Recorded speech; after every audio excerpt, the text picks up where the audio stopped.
Today is April 12th, 2024, and it's Friday, and it's an oil change Friday.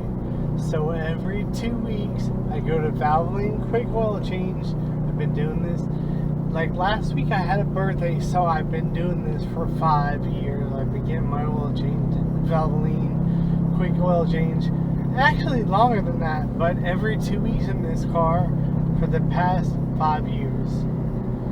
And today, I'm going to go to the one on State Road 70, the Valvoline on State Road 70. This is the store that I started going to Valvoline at in 2017, or when I first got this car. And I think in 2016, I don't even know. But that's where I'm going today. So in addition to changing the oil in this car every 2 weeks, I also top the oil off every day before I drive for Uber. I top the oil off in this car. And right now, it's at, I think I just checked it, it's had 547,000 miles.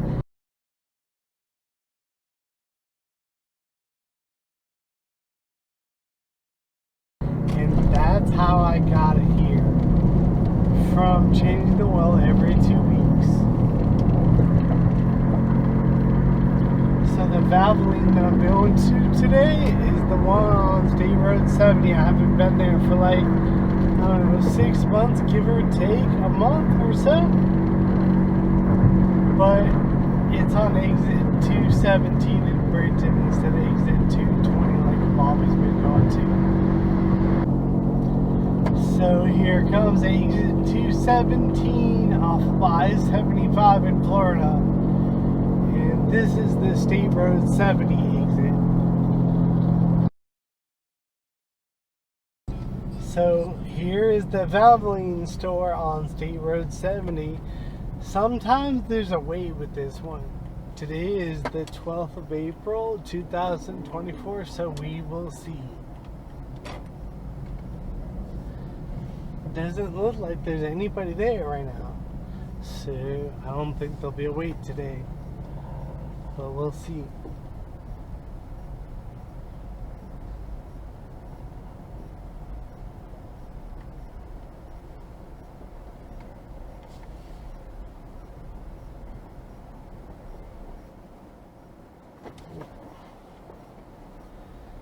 Told me to go to Bay 3, so that's where I'm going. No wait today. Right now it is 1:15 p.m.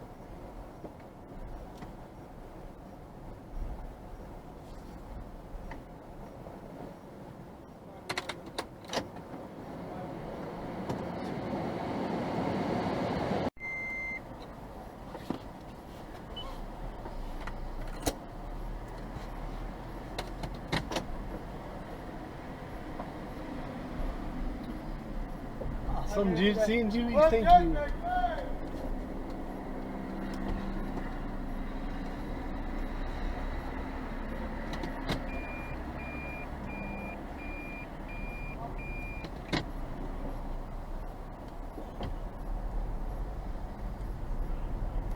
So I'll just write this off. Oil change Friday is done. My name is Rideshare Sean. I own RideshareDriver.blog, and there's a detailed maintenance log on there. I also own JustAwesomeShots.com. Those are all pictures that I like. 15% of the pictures that I've taken before and after rides for Uber. And I also own OnlyYourBodyMatters.com. I blog there about the importance of good personal health, and I'm down. I've lost 40.6 pounds so far since October 10th, 2023. You guys can go to that site and watch my weight loss journey. These are 5 tips for all rideshare drivers that I'm about to give. I've been a 6-year full-time driver for Uber, so these tips are pretty good ones. Tip number 5, decide on the trips you'll take before you start driving. So before you start driving for the night or for the day, wherever it is that you drive, decide on the trips that you're going to accept and decline. Well, that's what I do. Decline everything else. I mean, if you're an Uber Pro person, you might want to do everything that they throw you. I just can't imagine doing that, but whatever. So tip number 4 is keep your vehicle clean inside and out always, because you never know when a passenger is going to have a problem with something being in your car. You just don't know. So like I used to like wash the car every morning and vacuum it once a week. But now I think I wash it like, I don't know, maybe once a week or once a month or whatever. I don't even know. Tip number 3 is have phone chargers available for every phone type always.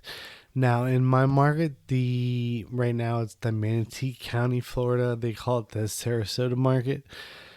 iPhones have market share. I mean, the chances of somebody getting in your car and having an iOS device is pretty high. It's about, I would say, like 55 to 60%. So more people have iPhones than have Android devices. It's just the way it is. But I use tri-chargers in my car, and they can charge any type of phone. They have a lightning interface, a micro USB interface, and a USB-C interface. So pretty much if any type of phone, I can charge any type of phone, and because they're getting their rides through their phone, so they got a cell phone. Just have the ability to charge any type of device. Tip number 2 is before you pick up any passenger, have answers to all their questions ready and decide ahead of time what information you're willing to answer. You never know when a question is going to be asked. Sometimes, rarely, but it does happen. Somebody will ask you a personal question, and you have to it's better to make a decision beforehand if you want to answer that accurately or not. Whatever it is that you want to do, decide that before you pick up anybody. How far and how much information you're willing to give. Tip number 1 is always take a picture of every item that is left in your vehicle before you return it. Man, because these passengers will lie and say they didn't leave anything in the car, and the fee for returning an item has gone from $15 is what it used to be, and I could not believe it. But now I just returned a device in 2024, and now the return fee, they give to the driver anyway, $20. So I presume that they are extracting that from the rider's payment card, I would think. But I don't know for sure. All I know is that as a driver, I get $20, and that's cool. So I was banking on $15 for return device, and I got back $20, which was pretty cool.